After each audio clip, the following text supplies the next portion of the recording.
নিজের ছেলেকে আব্বু এবং মেয়েকে আম্মু সম্বোধন করে ডাকা যাবে কিনা? দেখা যায় রাজনৈতিক নেতারা ওয়াজ মাহফিলে মঞ্চে বক্তৃতা করেন, কোথাও কোথাও বক্তার বক্তৃতায় বাধাও দেন। এটা কতটুকু সঙ্গত? আমার বড় ভাইয়ের নাম আব্দুল্লাহ আল নোমান, তার নবজাতক পুত্র সন্তানের নাম রাখা হয়েছে আব্দুল্লাহ আল আমিন, কিন্তু স্থানীয় একজন আলেম বলেছেন পিতা ও পুত্র উভয়ের মূল নাম আব্দুল্লাহ হয়ে যাচ্ছে, তাই এই নাম রাখা ঠিক হয়নি।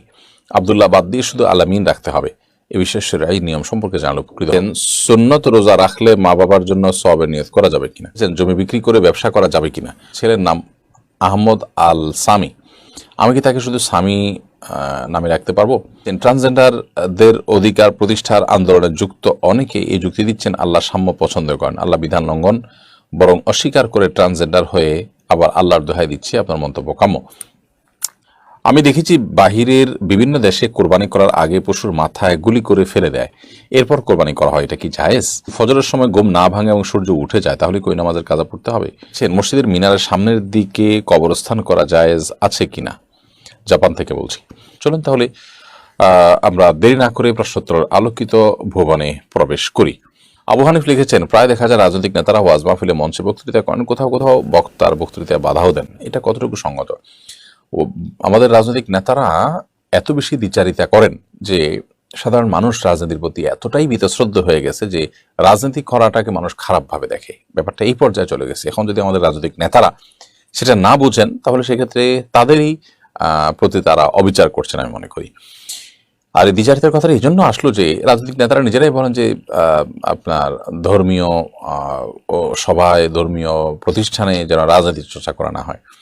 তো ধর্মীয় সভায় তারা কেন এসে কথা বলতে আসেন? তারা যদি এসে ধর্মের কথা না বলেন তাহলে সেক্ষেত্রে ধর্মবেত্তা হবেন তারা। তা না হলে তারা এসে এখানে ইনিয়ে বিনিয়ে ঘুরিয়ে ফিরিয়ে যদি ভোট প্রার্থনা করেন কিংবা রাজনৈতিক বক্তব্য দেন কিংবা রাজনৈতিক কর্মকাণ্ড করেন, ঘুরিয়ে ফিরিয়ে যতই করুন না কেন সাধারণ মানুষ অনেক সচেতন এবং এটি লুকানো যায় না যে আপনি কি চাচ্ছেন। অনেক রাজনৈতিক নেতার উপস্থিতি এবং শুধুমাত্র সালাম বিনিময়টাও এক ধরনের রাজনীতি, এটা গণসংযোগের সামিল। তো সেজন্য ধর্মীয় সভাকে ব্যবহার করা এটা অনুচিত। ধর্মীয় সভা যারা টাকা পয়সা দিয়েছে, পরিশ্রম করেছে, খরচ করেছে, তারা নিশ্চয়ই আল্লাহকে খুশি করবার জন্য করেছে, আপনার রাজনীতি করবার জন্য নয়। বিধায় এটিকে আমি মনে করি খুবই গর্হিত কাজ এবং পলিটিশিয়ানদের রাজনৈতিক সভা করে সেখানে তাদের রাজনৈতিক বক্তব্য দেওয়া উচিত বলে মনে করি। আব্দুল আল কাফি লিখেছেন, আমার বড় ভাইয়ের নাম আব্দুল্লাহ আল নোমান, তার নবজাতক পুত্র সন্তানের নাম রাখা হয়েছে আব্দুল্লাহ আল আমিন, কিন্তু স্থানীয় একজন আলেম বলেছেন পিতা ও পুত্র উভয়ের মূল নাম আব্দুল্লাহ হয়ে যাচ্ছে, তাই এই নাম রাখা ঠিক হয়নি। আব্দুল্লাহ বাদ দিয়ে শুধু আল আমিন রাখতে হবে। এ বিশেষের এই নিয়ম সম্পর্কে জানলে উপকৃত হব। ভাই আব্দুল আল কাফি, এটা ঠিক যে আব্দুল্লাহ আল নোমানের ছেলে আব্দুল্লাহ আল আমিন যদি হয় তাহলে বাব্যটার নামের প্রথম অংশ একই হয়। আসলে আমাদের দেশে কয়েকটা নাম রাখার কারণে নানা রকমের ব্যত্যয় হয়। একটা মানুষের একটা নাম যথেষ্ট। বাবার নাম আব্দুল্লাহ আল নোমান, এই যে আল নোমানটার মানেটা কি? নোমানের বংশধর। তিনি কি আসলে নোমানের বংশধর? তার পূর্ব দিকে নোমান নামে কেউ বিখ্যাত কেউ আছেন? আবার ছেলের নাম রাখছেন আব্দুল্লাহ আল আমিন। এখানে আল আমিন মানে হয় আমিনের বংশধর, অথবা আল নোমান আল আমিনের অর্থ হবে যে তিনি মানে বিশেষ ওই নোমান শব্দের অর্থটি তার মধ্যে খাটবে, অথবা আমিন শব্দের অর্থটি বিশ্বাসটিটা তার মধ্যে খাটবে, এটা তার মধ্যে আছে। অর্থাৎ দুইটা নাম, আল আমিন একটা নাম, আব্দুল্লাহ একটা নাম, নোমান একটা নাম, আব্দুল্লাহ একটা নাম। তো এই দুইটা করে নাম রাখাতে সমস্যা তৈরি হয়েছে। আমরা মনে করছি যে এই দুইটা ভিন্ন নাম, আসলে দুইটা আর নামের প্রথম অংশ একই। তো বাবা পুত্রের নাম একই হলে কোনো গুনাহ হবে না, কিন্তু সেটা তো অনুচিত, কারণ আব্দুল্লাহর ছেলে আব্দুল্লাহ ব্যাপারটা মানে এভাবে সাহাবায়ে কেরাম নাম রাখতেন না, অন্তত সুন্নাহর খেলাফ বলতে পারি আমরা। এরপরে ফেরদাউস স্যার আপনি লিখেছেন, সুন্নত রোজা রাখলে মা বাবার জন্য সওয়াবের নিয়ত করা যাবে কিনা? সুন্নত রোজা যদি আপনি রাখেন তাহলে সেক্ষেত্রে মা বাবার তরফ থেকে যদি রাখেন যে আল্লাহ এই রোজাটা আমি রাখলাম আমার মা বাবার জন্য, মৃত মা বাবার জন্য, তাদেরকে আপনি সওয়াব দিয়েন, তো সেটি করা যেতে পারে। কারণ সিয়ামের ক্ষেত্রে মুসলিমের এক হাদিসের আলোকে মৃত ব্যক্তির তরফ থেকে এভাবে নিয়ত করা যেতে পারে। জাকার ইসলাম আপনি লিখেছেন, জমি বিক্রি করে ব্যবসা করা যাবে কিনা? লোকমুখে শুনেছি জমি বিক্রি করে ব্যবসা করলে নাকি দেউলিয়া হয়। জমি বিক্রি করে ব্যবসা করা হয়, একটা হাদিস এরকম আছে আমার যতটুকু মনে পড়ে, যে জমি বিক্রি করে সেটাকে অন্য কোথাও লাগানোর পরে উৎসাহিত করা হয়েছে। যদি হাদিসের সনদটার মান কেমন আমি জানি না, ইনশাআল্লাহ পরবর্তীতে তাই করে আপনাকে জানাবো, আল্লাহ জানেন। তো অন্য কোনো লাইভ ইনশাআল্লাহ আমরা বলবো, আপনি লক্ষ্য রাখবেন প্লিজ। আসমা আমিন লিখেছেন, আমার ছেলের নাম আহমদ আল সামি, আমি কি তাকে শুধু সামি নামে রাখতে পারবো? আহমদ যদি হয়, আহম্মদ লিখেছেন আপনি, আহম্মদ কোনো নাম হয় না, আহমদ হবে। আহমদ, তো আহমদ রাখলে আর আল সামি রাখার কোনো প্রয়োজন নেই। যদি তার বাবার নাম থাকে, তার বাবার নাম তো নিশ্চয়ই আছে, তার বাবার নাম যদি থাকে সামি তাহলে ঠিক আছে, আর না হলে আপনার আহমদের পরে তার বাবার নামটা বা দাদার নামের অংশ বা বংশীয় নামের অংশ, আহমদ পাটোয়ারি বা আহমদ ইবনে অমুক বা আহমদ অমুক, এভাবে কোনোটা দিতে পারেন। কিন্তু আহমদ তার নাম হলে শেষে আবার আলসামি যুক্ত করার কোনো যৌক্তিক কারণ আমি দেখছি না। কিন্তু যদি আপনি শুধু স্বামী বলে ডাকেন কোনো অসুবিধা নেই, নামকে সংক্ষেপ করে রাখা যায়, সেটা ভিন্ন বিষয়।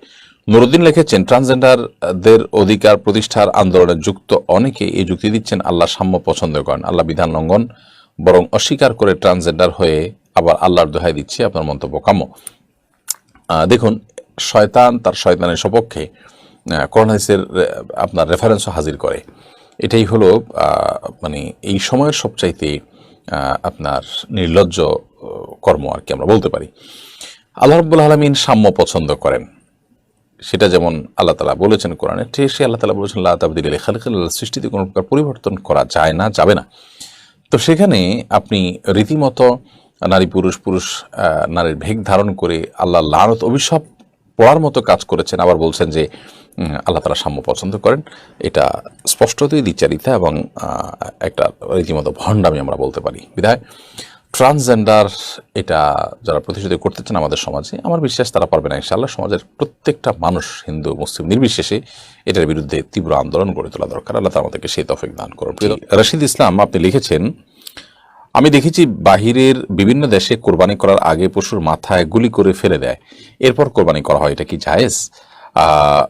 এরকম পশুকে দুর্বল করে যদি আপনি কোরবানি করেন তো হয়ে যাবে, বাট স্বাভাবিকভাবে কোরবানি করার চেষ্টা করা উচিত। বিশেষ করে গুলি করার পর যদি সে মারা যায় তাহলে তো সেক্ষেত্রে কোরবানিতে দূরের কথা, সে পশুর গোশতই খাওয়া যাবে না, কারণ সেটি হারাম হয়ে যাবে এবং জবাই করা হয়নি সেই কারণে। আর যদি তার প্রাণ থাকে তাহলে জবাই করলে গোশত খাওয়া হালাল হবে, এমনকি অনেক উলামায়ে কেরাম এটাকে কোরবানি বিশুদ্ধ হবেও বলেছেন। বাট কোরবানির পশুতে সাধারণত যাতে কোনো প্রকার ত্রুটি না থাকে সে জিনিসটা লক্ষ্য করা দরকার। যদিও এখানে একেবারে জবের প্রক্রিয়াতে আপনি এটি করেছেন যার কারণে কোরবানি হয়ে যাবে, বাট স্বাভাবিক প্রক্রিয়া করতে পারলে সেটা বেশি ভালো। তবে হ্যাঁ, বাইরে এমন কিছু গরু আছে যেগুলো আসলে স্বাভাবিক প্রক্রিয়াতে কোরবানি করাটা টাফ, যার কারণে অনেক বড় হওয়ার কারণে আকৃতিতে সেগুলোকে বসে আনা কঠিন হয়, হয়তোবা এই সমস্ত প্রক্রিয়া সেখানে অবলম্বন করা হয়।